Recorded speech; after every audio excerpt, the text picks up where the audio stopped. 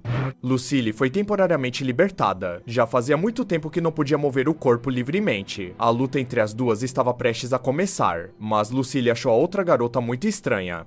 Ela não demonstrava vontade de lutar ou matar. Quando Lucille tentou lançar um ataque, a nova calamidade segurou sua mão. Esse movimento pegou de surpresa tanto o protagonista quanto o Rato Louco, que começaram a comemorar. Pela primeira vez, o experimento parecia reagir. No entanto, a garota loira não pretendia lutar. Em vez disso, ela segurou Lucille e apontou para a porta. Só queria chamar a atenção para que alguém a abrisse. Isso irritou profundamente Isao e o Rato Louco, pois acreditavam que as coisas finalmente estavam funcionando. Lucille achou aquilo engraçado. No fim das contas, Isao havia criado uma humana idiota. Tocando a garota loira, ela a envenenou completamente. Queria provar que ainda era a arma biológica mais poderosa. Logo, os dois perceberam que o vírus da peste negra estava corroendo a carne e os órgãos da garota. Mas Isao achava aquilo impossível. Ele havia inserido glóbulos vermelhos no sangue fetal do casulo do desespero. Aquilo deveria eliminar qualquer patologia. Mesmo assim, Isao não via a situação como algo ruim. De certa forma, aquilo poderia forçar a garota a se tornar a verdadeira calamidade final. Afinal, talvez apenas a morte pudesse despertar sua verdadeira força. Enquanto isso, Lucille se divertia com a garota loira e estava ansiosa para passar o dia com o protagonista. Como ele não aparecia para interromper a situação, Lucille acreditou que ele não se importava com a nova calamidade. Então decidiu encerrar o espetáculo, fazendo o vírus avançar até atingir 90% do corpo da garota. Rato Louco tentou impedir, pois havia muitos órgãos valiosos no corpo da garota que foram transplantados e valiam uma grande quantia, mas o protagonista não deixou que ele interferisse. Os dois começaram a discutir. Isao lembrou ao rato que o objetivo de tudo aquilo era fazer o mundo se curvar diante da família deles. De repente, a garota loira começou a falar e chamou por seu mestre. Rato Louco ficou confuso, querendo saber se o protagonista havia ensinado algo a ela. Isao admitiu que certa noite havia ensinado um pouco. Ele se lembrava bem de quando permitiu que ela dormisse na cama por 30 minutos, com a condição de chamá-lo de mestre. As cordas vocais dela haviam sido danificadas por queimaduras artificiais, mas com o uso do extrato de azote, várias partes do corpo foram restauradas, incluindo as cordas vocais. Ele acreditava que ela apenas havia esquecido como falar. Pediu então que ela recitasse. A garota tentou, com muita dificuldade. Mesmo assim, ele perdeu a paciência e permitiu que ela dormisse um pouco. No fim, Lucille achou inútil ela ficar chamando o protagonista de mestre, pois ele não precisava de algo fraco como aquela garota. Quando Lucille estava prestes a matá-la, o protagonista finalmente agiu e colocou uma coleira no pescoço da mulher de cabelos brancos. Fingindo uma explicação, ele disse ao rato que na verdade o rato estava certo. Os órgãos transplantados da garota eram valiosos e não poderiam ser desperdiçados se Lucille os devorasse. Rato Louco acreditou que ele havia apertado o botão de emergência apenas porque a calamidade final o chamou de mestre. Ele foi até o local para retirar a garota loira, que novamente o chamou de mestre. Mas o protagonista não gostava disso, achava que ela não era digna desse título. Lucille não entendia por que ele estava fazendo aquilo, já que em outras ocasiões ele a fez lutar contra diversos experimentos e nunca interveio. Dessa vez ela havia sido tratada de forma especial. Isao tentou justificar dizendo que o valor estava nos órgãos da garota loira, e que Lucille estava interpretando tudo errado. Enquanto isso, Rato Louco estava na sala de monitoramento, e percebeu que a temperatura corporal de Lucille estava subindo de forma alarmante. Ele avisou imediatamente que o protagonista precisava sair da cela de contenção. O sistema de controle de motim da matriz de alquimia de Lucille havia falhado, e o aumento de temperatura era muito rápido. Não era apenas um problema com a coleira. O verdadeiro motivo era que os seres vivos evoluem de acordo com o ambiente. Durante os 1000 dias em que esteve presa na cela, Lucille acionava repetidamente a matriz de frio extremo da coleira. Com isso, ela desenvolveu uma resistência total ao frio. Agora o protagonista tentava escapar da situação, prometendo cumprir o acordo feito com ela.